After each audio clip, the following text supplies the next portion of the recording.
আজকে আমি আমার বাংলাদেশি প্রবাসী ভাইদের উদ্দেশ্যে কিছু কথা বলতে চাই।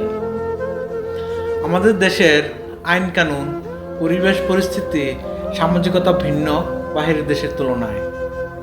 আমরা যখন প্রবাসে আসি তখন আমরা অনেক কিছু বিচার বিবেচনা করে আমাদের পথ চলতে হয়।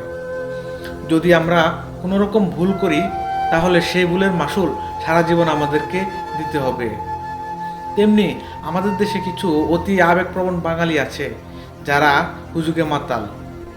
গত 5ই আগস্ট সরকার পতনের আন্দোলনে তারা অতি আবেগী হয়ে বিদেশের মাটিতে মিছিল, মিটিং, আইন বহির্ভূত কাজ করেছেন। আপনারা কি ভুলে গেছেন রাজতন্ত্রের দেশে মিটিং, মিছিল, আন্দোলন সব কিছু নিষিদ্ধ?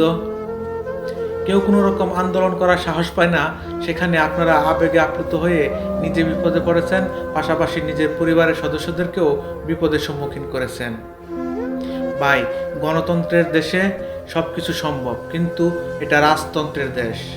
এখানে আন্দোলন, মিটিং, মিছিল সব কিছু নিষিদ্ধ।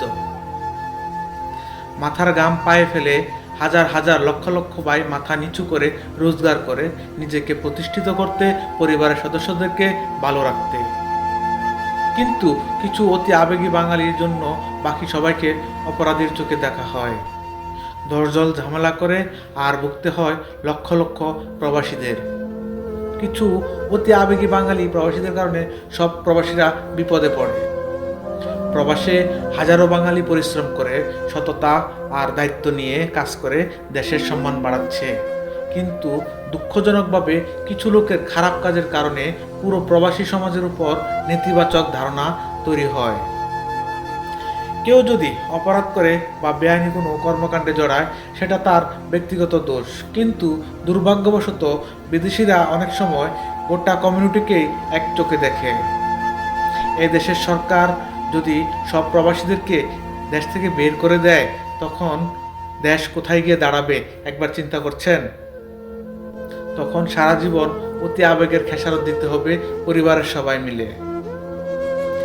তাই আসুন, আমরা যারা প্রবাসী আছি আমরা এদেশের নিয়ম কানুন, এদেশের আইনের প্রতি শ্রদ্ধা রেখে আমরা চলবো।